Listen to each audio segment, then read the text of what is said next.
Hey, everyone, and welcome to the Private Lenders Podcast. Chris and Jason here. As always, sponsored by the Hard Money Mastermind, a free group for new and experienced private hard money lenders. Go check it out. Get a free account at hardmoneymastermind.com. All right, today we are discussing Zillow, that you've probably seen in the news and how it relates to private lending. So in case you haven't heard, Zillow recently shut down its home flipping operation and laid off 25% of its workforce. And we've been talking about this, and this doesn't come as a surprise to real estate investors. They know how hard deals are to find, to get the right numbers, to manage, to resale, and to do all of that at scale in markets that you don't know just seems like a great way to lose money, right? Yeah, dude, absolutely. I mean, first off, I don't remember how many years ago they started kind of their home buy-in program and started to do fix and flips on a national level at scale, but like that's ludicrous. I mean, it's not something that, I mean, listen, we all know how hard real estate investing is, and it's not something that's as easy as just throwing capital into it. And we're going to relate this to private money in a second, and for all of us as hard money lenders in a second. But I mean, a few things come to mind. Number one, you can't replace tech. You can't replace humans with tech, right? Mm-hmm. And I think that's what Zillow wanted to do. But more importantly, and what I think is the biggest kind of takeaway for all real estate investors and all hard money lenders, especially kind of all of you listening to this podcast, is real estate investing is a localized business model. Investing in real estate, lending on real estate. You know, we lend on assets that we know, that we understand, that we can touch, that we can feel. I think that's important. And I think when you try to do this at a macro level and try to scale and try to expand too fast, you lose a lot of the fundamentals and you just lose the localized business. And there's no need to. There's lots of money to be made on a local level. Yeah, I think this mainly applies specifically to the single family residential real estate investing, right? So if you think about a building, an office building, a multifamily that you want to buy in San Francisco, and you know the numbers and it's one site and one project and one thing, that's totally different. If you're talking about doing 100 units, you're talking about in the single family space, you're talking about 100 different projects. It's not one project, one deal. That's right. Of a 100-unit building. It's everywhere. It's in, 20 different states or whatever it may be, just throwing out numbers, right? Imagine coordinating that. Imagine coordinating a construction job on 100 different single families in resales versus trying to flip a building of 100 units. Sounds way different, right? And that's why, so when it comes to buying or lending, I mean, you could lend on more commercial and multifamily type stuff in other markets, really doing your homework on one particular deal. That's different, right? Yep. But most of us, we dabble in that space a bit in commercial, multifamily and such, in lending and also in buying. But most of our audience, most of our lending business, most of our audience, most of the people in the mastermind group, they're lending on fix and flip single family deals, right? And in my mind, it's an exact parallel to what to avoid, exactly what Zillow did. Exactly what they did is what we do here. Less experienced lenders, to be honest, besides some of the big companies, we can talk about that too. But I oftentimes hear less experienced lenders saying like, oh yeah, no, we want to lend nationwide. We want to lend all over the West Coast or all over these or something like that, right? And we've done 3,000-4,000 hard money loans, something like that since we started. We don't do that. We wouldn't know how to do that. We wouldn't put capital at risk for that. Yeah. I mean, there's too many moving pieces. Mm-hmm. There's, you don't know all the local jurisdictions. I mean, so here's typically like the three things for any type of business, real estate business. This could be for a home flipping business. This could even be for hard money lending is, having access to the capital, right? Very, very important. Having access to a good deal, a good opportunity, very, very important. And having access to, the operations, having an operator, resources, if you're fixing and flipping, contractors, things like that. So on Zillow's end, they probably had about 50% of that. They obviously had the capital, right? In this day and age, that's easy to get, for especially a company like that. They had the cheap capital. They thought they could just probably throw capital at doing so. And they probably had deal flow. That's not necessarily good deal flow. If you're getting a seller lead, or if you're getting a real estate agent lead, if you're a home buyer, or if you're a hard money lender and you're getting a, just a lead that comes from a real estate investor that wants to flip a house.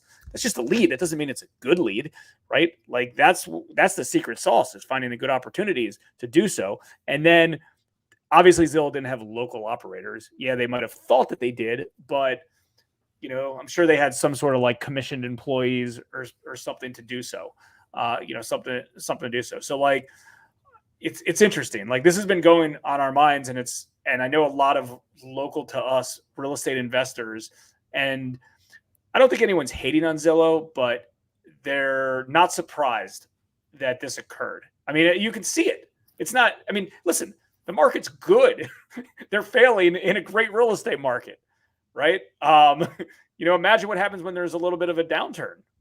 Yeah, I was just about to mention that exact point. This all happened, called the last 5 years. I don't know exactly how long they've been doing the flipping, but it happened during a very, very strong residential real estate market, right? Which also makes sense why they pulled the plug now. In all likelihood, we're headed towards maybe a little downturn, cooling, whatever you want to call it. No one knows for sure. But I think they saw that coming and decided to pull the plug now.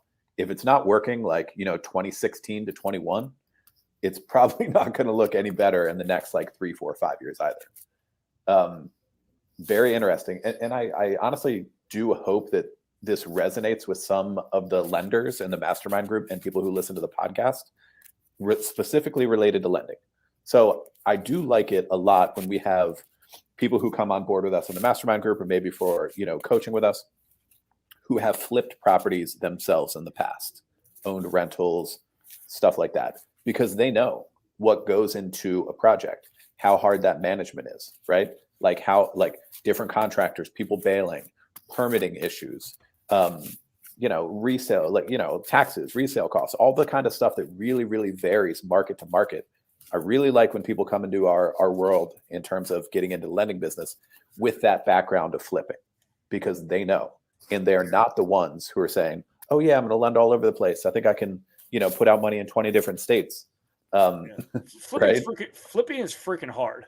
Mm-hmm. And a lot of private lenders, and nobody is embarrassed to say this, a lot of private lenders become private lenders because they know how hard flipping is, and they're burnt out from it, and they don't want to mess with it anymore, because it's a hell of a lot more work than private lending is. It is an active, it's the hardest kind. And I would have thought that Zillow probably would have known that. I mean, I know, when you're a tech company and you have these algorithms that give you data of like, oh yeah, on paper, the model works, right? On paper, all these models work.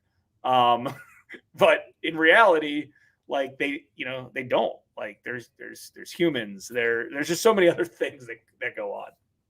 I saw an interesting post on Facebook last night from a guy who we know in Baltimore, where he's located, he and his company, and they do a lot of lending and they own a lot of real estate too. And his post said something to the effect of like, oh wow, a dose of reality. Zillow, backs out of this. Like, hopefully people see that there's reality here. What comes next? Are fintech lenders who don't make any money about to get out too? Is that the next like non-realistic sort of thing that we've been seeing that's going to end? And I was like, I hadn't thought about that.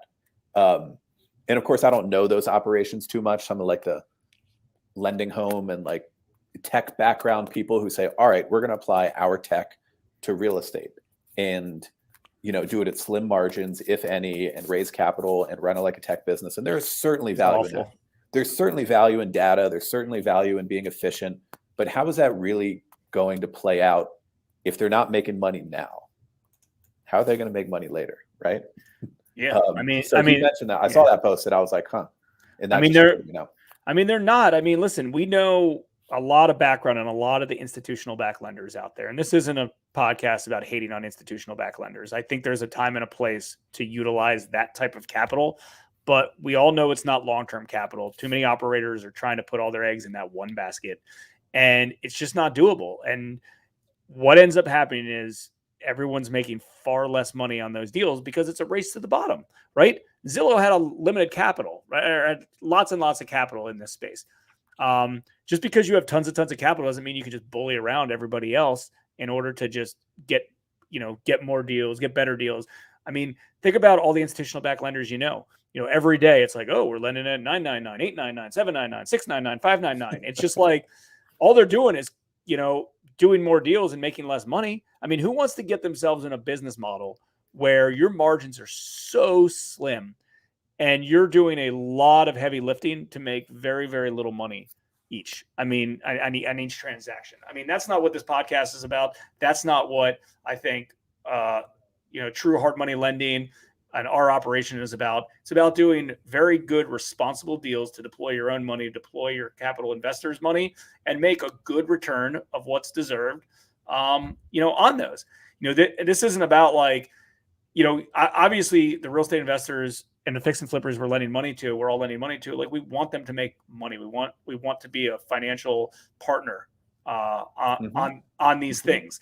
I promise you that when I lend out at 13-3 to one of our real estate investors, when Chris and I lend out to them, we're providing more value to them than an institutional back lender that's lending them money cheaper. Yes, they're lending the money a little bit cheaper. Yes, they might be saving a few $1,000s short term on the transaction, but there's more that we can offer related to local knowledge, being a real partner, being a real resource for them. Could they go get cheaper capital for a short period of time, do a bunch of deals, save some money? Yeah, absolutely. Just like anything else. But that's not a long-term business model. It's not just about having the cheapest capital. But, if you look at the books of some of these large institutional back lenders, they're not very impressive. And look what happens when you scale a business. Risk goes up, overhead goes up. All of these things go up. The amount of work and time and headaches go up. That's part of it. I think all of us got into private lending or hard money lending to have a good setup, have a good lifestyle, earn a good rate of return, make a good amount of money, things like that. And you don't need to do that doing, tons and tons of business. Now, obviously, a company like Zillow, it's go big or go home, right? That's that size. But we just did a recent podcast with some of our real estate investor clients. And I was like, this is, obviously no one, wants to hate on somebody that, closes shop. We're not hating on Zillow, but like, somewhat good news for real estate investors. It deserves to be a localized business model. Your hard work pays off. You're able to put in the sweat equity and make the money. You don't have to get bullied out by big operators. There's plenty of room for everybody. Yeah, that is important to emphasize too. Like, we're certainly not hating on Zillow or any like tech-based other real estate companies or lenders. We're just kind of hating on bad business models, right? Yep. Yeah. And that is and it is a bad business model. I mean, I know so many real estate investors that do a lot of deals. They've tried to scale into different markets, and eventually there's a limit on what you can scale to, even with unlimited money. Like, there just is. And so these are one-off projects, right? This isn't like Chris started the show with. This isn't a 100-unit apartment building where you buy everything, and a lot of stuff is, you just follow your pro forma. Like, it doesn't work like this. There's stuff that's different. Now, again, there's been other people in the home buying space, large companies in the home buying space, that have done this as a rental property model. And I think that's okay. That's a little bit different. It's a cash flow model. It's not as labor intensive on some different aspects of the business. So, maybe Zillow could have pivoted and turned some of these things into rentals, but I don't know. I kind of think, in my opinion, they're like, you know what, let's just rip off the Band-Aid. We gave it a shot. It didn't work out. And they did. Let's stick to what we can do. They ripped off the Band-Aid, and that was a smart move. And they're back to their core business, which is lean and light on assets. And yeah, I was listening to a news program about it yesterday. But even the rental example, I don't even love that so much, because it's not managing one thing of 100 units. It's still managing 100 different things, right? Yeah. Like, maybe like the timeline and like how that money is going to, how that, bottom is going to work out over time could be better. But anyway, bottom line, guys, I hope this resonates for our private lender community, that for the majority of the kinds of lending that we're doing on fix and flip, it needs to be local. It needs to be near you, where you are, and people, and the laws, and the permitting, and like how it all goes. And there's plenty of business to do. Even in small markets, there's plenty of business to do. And I think people should let go of that fantasy of like lending all over the place and this and that. If you want a broker, that's another thing. But anyway, I hope that hits home for some of you guys. Thanks for checking out the Private Lenders podcast. And as I mentioned before, anytime, go create a free account at hardmoneymastermind.com. Join the conversation with us and other members, and we will see you next time.